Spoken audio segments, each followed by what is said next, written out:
Baru ini kejadian Jakarta kebanjiran, tapi penduduknya minta tolong sama Gubernur Jawa Barat. Kang Deddy minta tolong atau Kang Deddy? Harusnya Jakarta kebanjiran minta tolong sama Gubernur Jakarta, itu yang betul. Ini banyak video viral ya kan yang memberitakan bahwasanya Jakarta kebanjiran, tapi penduduknya minta tolong sama Kang Deddy Mulyadi. Artinya kumaha tuh. Yaudah Pak Deddy, yo kumaha yo Pak Deddy, banjir Pak Deddy, yo di Jakarta Pusat Pak Deddy, Raja Wali Pak Deddy, aduh, mohon bantuannya Pak Deddy tuh, seluruh Jakarta yo Pak Deddy banjir, aduh kumaha yo Pak Deddy tuh, tenda daruratnya saya Pak Deddy, yo harus banjir, kumaha yo Pak Deddy, ya tak mengasih boga-boga orok, aduh Pak Deddy. Gerah tuh Pak Deddy dibantu ditolongan atuh Pak Deddy. Ada Kang Deddy Mulyadi teh meni kumaha meni cuek pisana tuh. Nya cuek atuh, itu kan bukan penduduk Kang Deddy Mulyadi. Ya Kang Deddy minta tolong kalau bikin bantuan itu bukan ke Sumatera Utara aja, ke Jakarta juga tuh. Aduh, ini ya saya sampaikan kepada kalian penduduk Jakarta ya. Tolong di rumah kalian masing-masing dipasang foto gubernur. Biar ingat kalian siapa nama gubernur kalian. Gubernur kalian itu Pramono Anung, bukan Deddy Mulyadi. Heran. Apa gubernurnya tidak sanggup? Makanya ngadu-ngadu ke Gubernur Jawa Barat. Liar,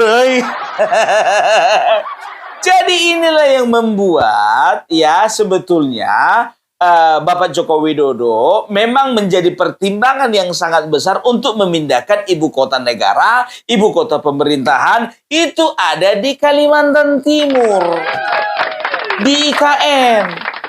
Jadi sebelum teriak-teriak Bapak Joko Widodo sudah bisa pastikan bahwasanya Jakarta itu udah nggak aman lagi untuk ibu kota. Karena kalau sudah banjir, apalagi dalam jangka waktu yang lama, ini kan mengganggu jalannya pemerintahan, mengganggu jalannya perekonomian, mengganggu jalannya segala urusan-urusan gitu loh.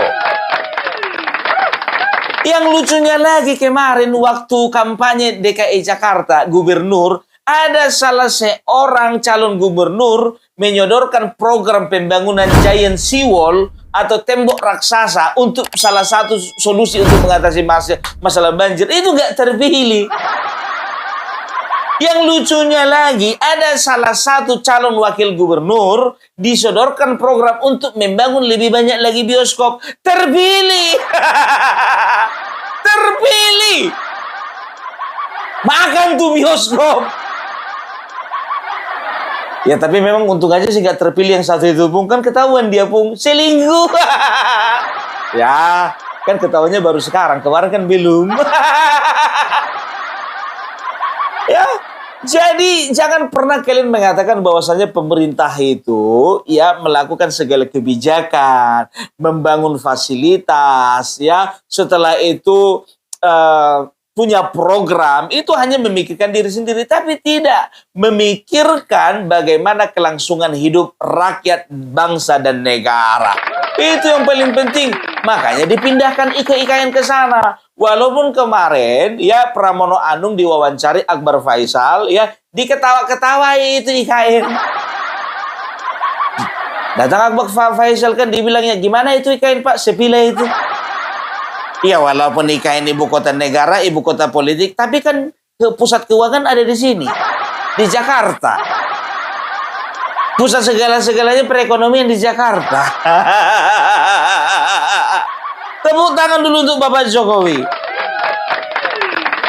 Dan juga tepuk tangan juga untuk Bapak Presiden Prabowo yang akan melanjutkan program pembangunan IKN. Kalian tahu ya kalau diperhatikan banyak sekarang video beredar ya bagaimana tanggul-tanggul di Jakarta Utara itu sudah mulai bocor. Dan aku yakin setiap malam ya orang-orang yang tinggal di sana itu nggak bisa tidur tenang. Setiap jam 2 pagi bangun. Setiap jam 2 pagi bangun. Jadi kalau di Jakarta Utara lebih meresahkan tanggul bocor daripada maling.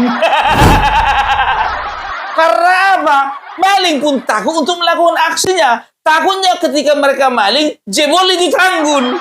Percuma. Kita lihat ini, nih. Waduh. Kok bisa kok?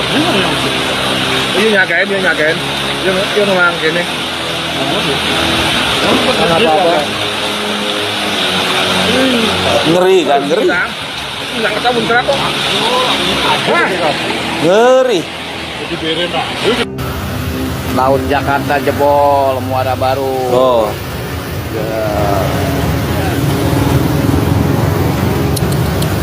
Muara baru banjir. Serem cok, air laut naik cok. Wih, gila ini mah. Serem sekali, serem. Gila, serem. Di daerah Jakarta Utara, bosku, airnya udah mulai naik, tanahnya udah mulai turun, sama tanggul udah hampir seimbang. Depan Ramat banjir, Rawasari banjir. Mana lagi tadi ya? Nih mogok nih guys. Ini di mana bang? Cempaka Putih, Jalan Ahmad Yani, dekatnya Cempaka Mas, di depannya Carrefour. Oh, kelelep noh motor noh. Terkelelep. Ngeri kan? Jadi itu dia. Ya, jadi memang betul-betul mengerikan. Udah gue bilang, boro-boro mau maling pun takut melakukan aksinya, gue bilang. Takut pas lagi jebol ya kan. Ikut lenyap dia, ikut tenggelam. Nah, jadi ini kondisi terbaru ya, tanggal 18 Januari ya 2026 ya. Nah, ini.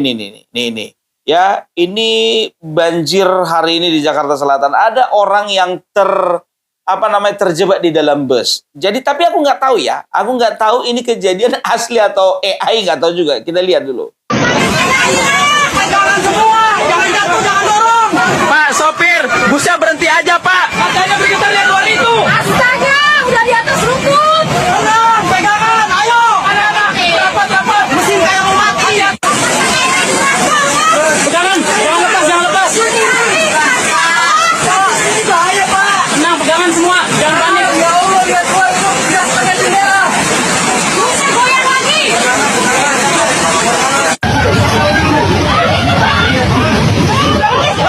Sini pegang. Berhenti. Hati-hati. Astaga, airnya udah di paha. Pegang apa aja. Jadi aku nggak tahu ya. Karena aku tengok di dalam video itu udah banjir segini pun juga nggak panik orang di dalamnya itu. Hati-hati ya sekarang ya dengan video-video seperti ini ya.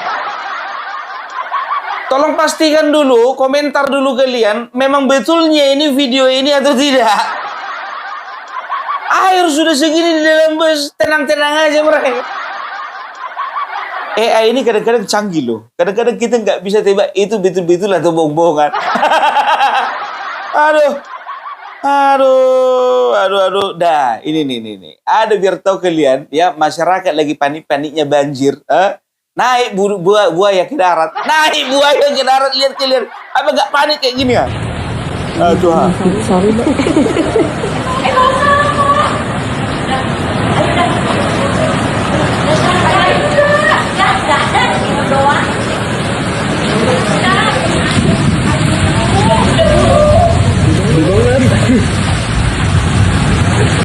Buaya itu, Wak.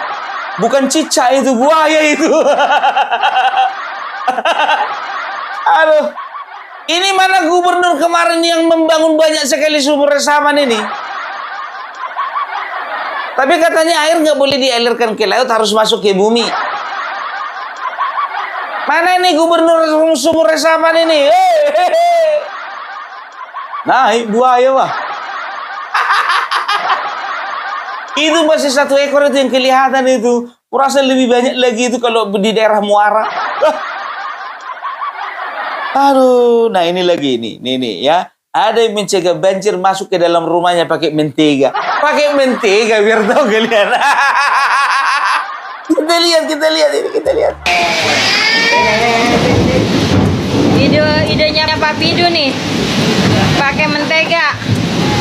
Bukan ikan atau bolu aja dipakai mentega nih. Bolongan-bolongan dipakai mentega.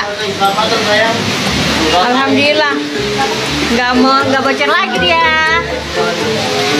Alhamdulillah. Pak Idu, idenya mantap.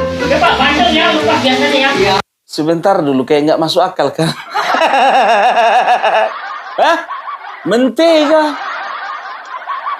diolesnya biar tahu. Kalau aku sih nggak percaya, tapi nggak tahu juga lah, bisa kalian coba lah.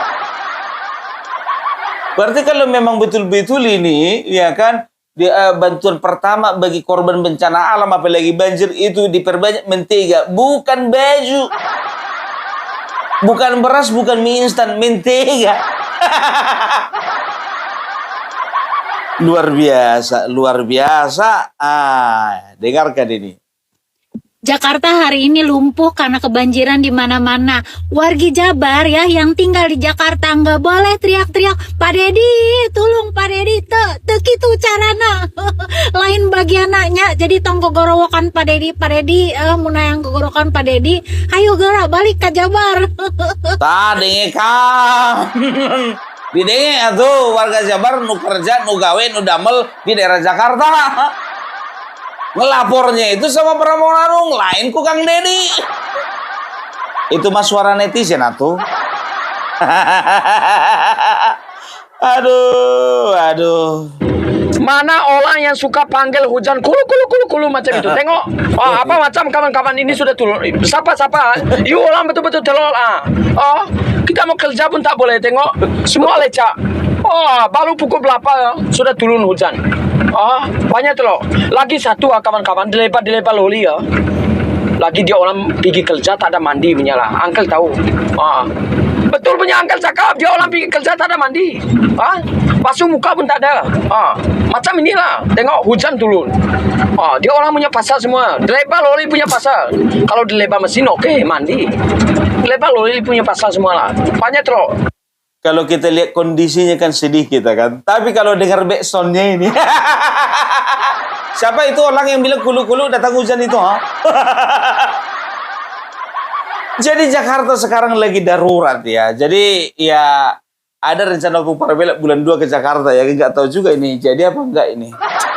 Banjir ini nggak bisa kemana-mana. Ngapain aku cuma nongkrong di satu tempat.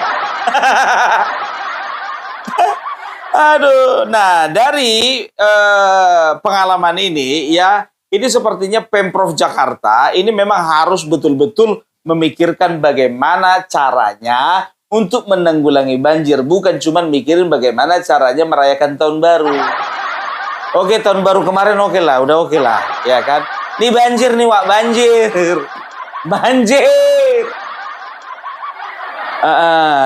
Itu wakil gubernur yang kemarin itu nggak ada lagi bikin video pakai pelampung dia, pakai perahu karet.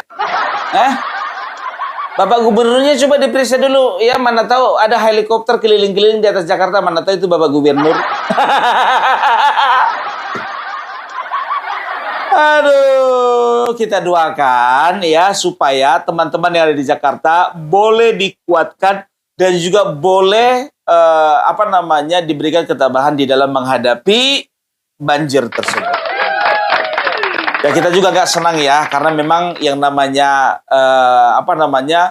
bencana seperti ini ya pasti merugikan lah ya. Nah sekarang kita beralih ke Aceh, Sumatera Utara dan Sumatera Barat untuk memantau bagaimana situasi terkini.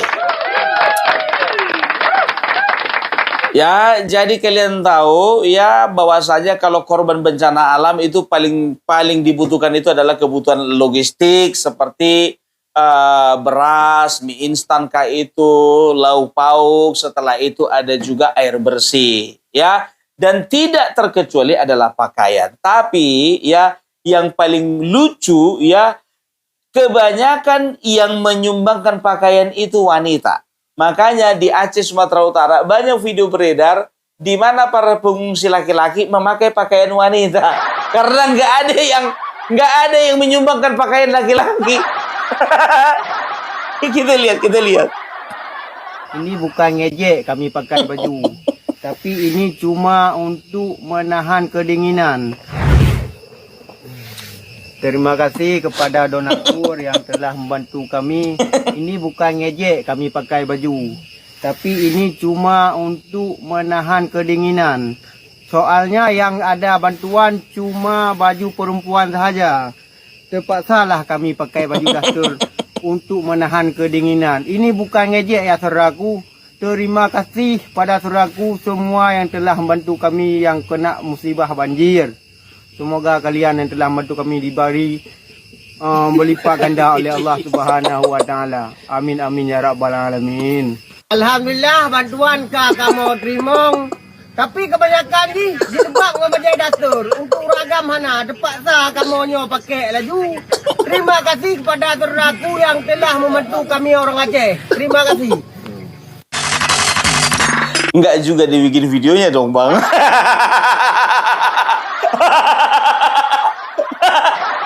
Ingat ya, itu bukan protes atau itu bukan ngejek, enggak. Ya karena memang enggak ada lagi pakaian mereka. Nih. Pakai baju perempuan, Pak. Ada baju laki-laki, Pak. Ini ada baju laki-laki kami bawa, Pak. Terima kasih ya, Pak. Atas bantuannya. Terima kasih. Udah bemarjil, Bapak. Dipakai lengkap sama jilbabnya. Di Taman Uli Tengah. Jadi karena kasihan ternyata ada juga yang ngirimkan pakaian laki-laki. Kan bahaya ini, ya kan? Setelah banjir terjadi lagi bencana susulan. Apa itu? Laki-laki ganti kelamin. Lebih berbahaya daripada bencana banjir ini. Bencana moral.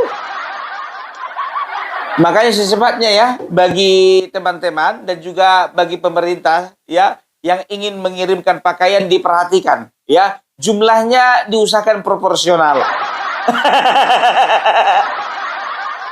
Ini karena kebanyakan pakaian perempuan, makanya kayak gini. Ini bentuk protes sebetulnya, tapi cara halus. Nah, tahu kalian, selain dapat pakaian laki-laki, laki-laki dapat pakaian perempuan, ternyata mereka juga ada yang beruntung mendapat pakaian TNI. Baju dinas. Perhatikan kalian ini ya. Assalamualaikum warahmatullahi wabarakatuh.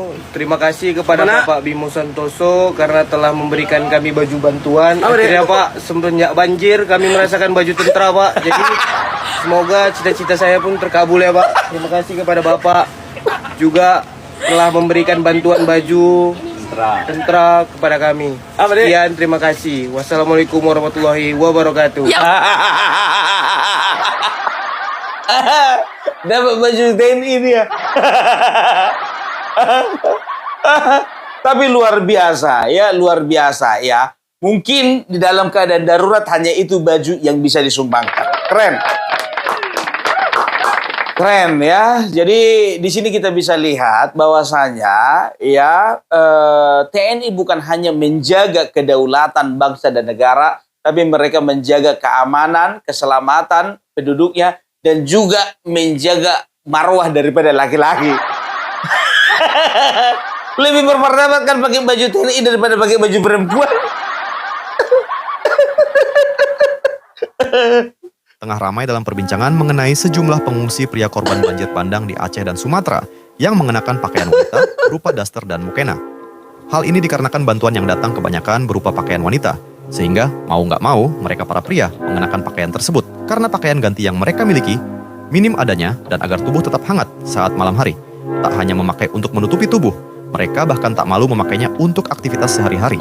Atas kejadian ini, banyak warga, relawan, dan netizen yang menganggapnya lucu dan menjadi media hiburan bagi mereka untuk melepas stres dan trauma psikis akibat bencana tersebut.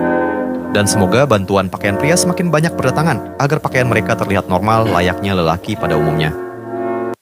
Nah, itu dia. Ternyata ada yang terketuk pintu hatinya memberikan pakaian laki-laki. Tapi ada juga mengirikan. Nah, masa ada juga ngirim pakaian dalam tapi bentuknya berlubang-lubang. Lihat dulu ini ya. Itu. Tania, Ini buat kalian ya, sekali lagi yang mendonasi, yang udah kasih sama kita. Kita di sini sangat membutuhkan pakaian laki-laki, tapi nggak sewajarnya juga kalian kasih yang kayak gini. Jadi kami harapkan buat yang udah donasi, tolonglah dipilah-pilah lah barang-barang yang didonasi. Yang barang-barang yang kayak gini lah yang kalian kasih sama aja. Langsung support gitu ya, support maksudnya gitu ya. Jadi bukan kami sombong, bukan kami tak mau, tapi kalau kayak gini caranya, siapa yang mau? Ini orang gila aja nggak tahu dia, nggak mau orang gila nih mas kalau kayak gini. Tolonglah yang donasi, tolong sewajarnya aja ngasih buat kami ya. Makasih. Ini bukan pengemis yang sampai dikasih seperti kayak gini. Yang kukirim kemarin nggak ada warna hijau, yang warna merah semua kukirim ya. Berarti itu bukan kirimanku itu. Parah kali. Aku jujur aja aku bilang dari dulu sampai sekarang, maaf. Kalau ada yang seperti itu, ya aku maaf, bukannya aku menyepelekan pemberian orang berubah baju, enggak. Tapi aku nggak tega aja ngasih pakaian bekas yang udah aku pakai sama orang lain. Nggak tega. Apalagi yang udah cacat kayak gitu berlubang-lubang. Kalau aku biasanya kalau nggak ngasih uang berupa bahan makanan, kalau pakaian kayaknya agak mikir juga aku. Ya mungkin kan kalau kita kan selera memang ada juga orang ya punya keanehan pakai selera pakai yang robek-robek gitu loh. Tapi jangan sesamakan seleramu dengan selera orang di sana. Aduh, kacau ini ya. Nah, itu tadi seputaran bencana alam ya. Jadi sekarang kalau bisa dikatakan ya sudah mulai pulih dan juga ada beberapa kegiatan yang sudah berjalan normal. Beberapa ya. Tidak semuanya ya. Nah, berita terbaru ya. Ada sebuah kejadian di mana sebuah pesawat ya, sebuah pesawat charter ya, sebuah pesawat charter yang berangkat dari Yogyakarta ke daerah tujuan Makassar ya, jatuh ya pada hari Jumat ya kalau nggak salah. Jatuh pada hari Jumat membawa 11 orang, 8 orang kru dan 3 orang anggota dari kementerian ya, pegawai dari Kementerian Kelautan dan Perikanan. Kita dengarkan beritanya.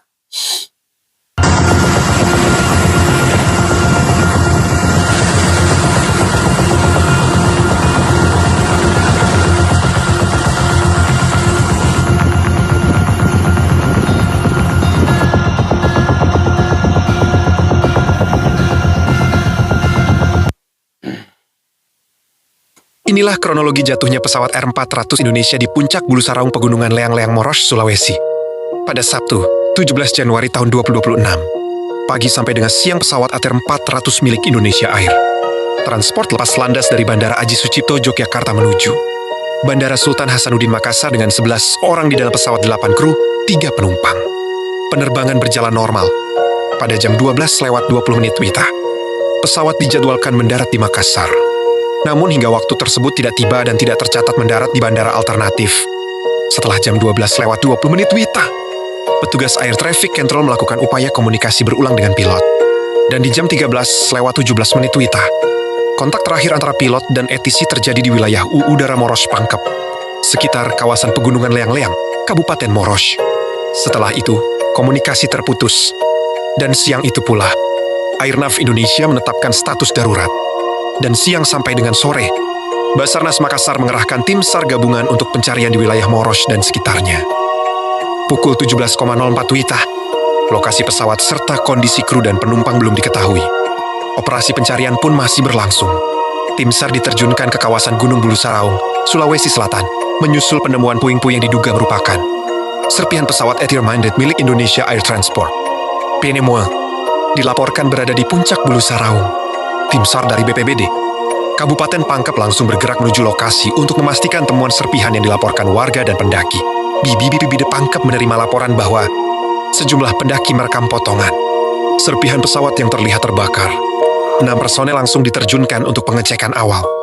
Tim sudah berangkat sejak 1 jam yang lalu ke lokasi penemuan serpihan puing-puing pesawat di Gunung Bulu Saraung. Kata personel tim SAR BPBD Pangkep, Edian Citwauli. Selain BPBD, SAR gabungan dari Basarnas, TNI, Polri, dan potensi SAR lainnya bergerak dari 2 jalur layang-layang Moros. Dan Kabupaten Pangkep, Kepala Seksi Operasi dan Siaga Basarnas Makassar, Andi Sultan, mengatakan sekitar 400-500 personel disiagakan untuk proses evakuasi. Sementara sebagian lainnya telah dikerahkan menuju Gunung Bulu Saraung. Menurut Andi, jalur pendakian dipilih sebagai opsi evakuasi paling aman dan mudah dijangkau. Meski terdapat jalur lain yang lebih dekat ke lokasinya, namun berisiko karena medan yang terjal. Penemuan serpihan pesawat dilakukan pada Minggu pagi melalui pencarian darat dan udara. Tim Aju yang membawa drone diberangkatkan jam 6:15 WITA. Disusul pencarian menggunakan helikopter. Dari hasil penyisiran udara, serpihan kecil diduga bagian jendela pesawat ditemukan jam 7:46 WITA. 3 menit kemudian, ditemukan serpihan berukuran besar yang diduga badan dan ekor pesawat dalam kondisi terpisah. Lokasi serpihan berada di lereng selatan Gunung Bulu Saraung atau di bagian bawah lereng. Namun, jika dilihat dari puncak gunung, posisi badan pesawat berada di sisi utara. Di tengah kabar duka dan pencarian yang masih berlangsung, doa kami mengiringi setiap langkah tim SAR. Semoga seluruh korban dapat segera ditemukan dan proses pencarian berjalan lancar dengan keselamatan tim SAR tetap terjaga. Amin. Amin. Ya. Jadi kita doakan ya. Jadi kabarnya baru satu orang yang diduga korban daripada jatuhnya pesawat tersebut yang ditemukan ya.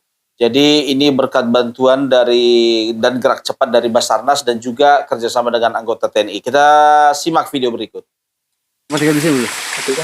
Sementara baru 1 orang yang didapat. Ya. Jenis kelamin laki-laki. Ya. Coba di laki-laki. Iya, laki-laki.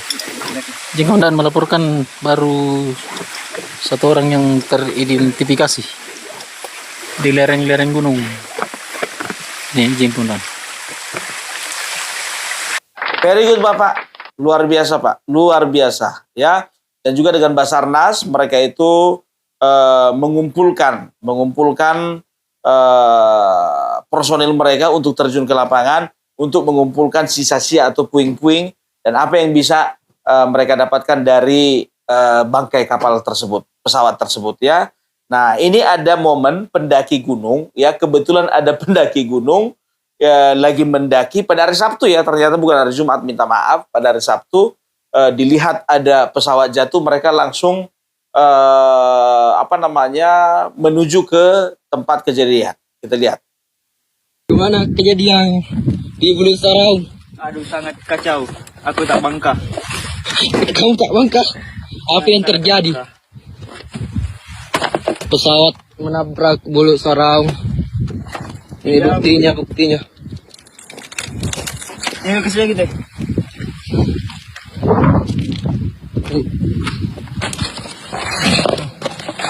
Berkasnya mana tadi tuh?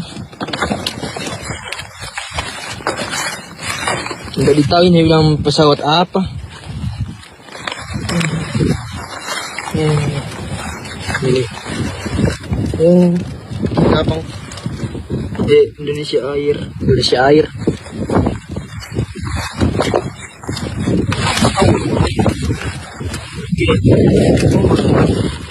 Nabrak Bulu Saraung. Bagaimana ceritanya? Sangat luar biasa. Kita lagi santai di Bulu Saraung dan terjadi penabrakan.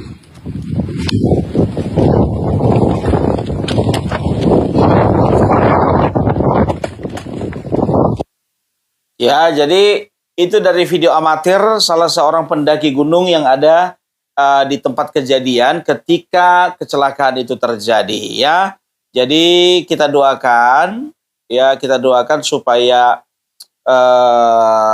korban lainnya bisa ditemukan. Nah, dengar-dengar kabar katanya pesawat ini adalah pesawat charteran. Jadi pesawat charteran yang dicarter dari Yogyakarta ke daerah Makassar. Jadi isinya 8 orang itu kru dan 3 orang lainnya itu adalah pegawai dari Kementerian Kelautan dan Perikanan ya. Mungkin mereka sedang melakukan tugas ya, tapi ada riwayat katanya ini tak benar tak enggak ya. Ternyata memang kondisi pesawat itu memang sebelum jatuh itu memang kondisinya sedang tidak bagus, kan begitu. Nah, ini sebetulnya perlu perhatian dan juga ini perlu bagi pihak yang berwenang. Ya, kalau untuk pesawat-pesawat yang sudah tidak layak terbang lagi, tolong jangan sampai memakan korban jiwa. Gitu loh. Ya kan? Nah, seperti ini coba. Ya, 11 orang. Artinya ada 11 keluarga yang menunggu, yang menanti. Ya, kabar. Entah mereka masih hidup, entah mereka sudah meninggal. Ya, karena memang itu ceritanya itu menabrak gitu loh. Ya, berarti memang kondisi pesawat itu memang rusak gitu. Memang cuaca buruk bukanlah alasan. Karena apa? Memangnya baru sekali itu cuaca buruk? Enggak kan? Justru karena cuaca buruk itu kadang-kadang kita itu mengalami cuaca buruk. Ya justru kondisi mesin, kondisi pesawat, kondisi semuanya itu harus dipastikan bisa berjalan dengan baik gitu. Bisa beroperasi dengan baik ya. Jadi itu dulu dari Opung Parpelak ya di acara Kita Viralin Aja. Sampai ketemu lagi.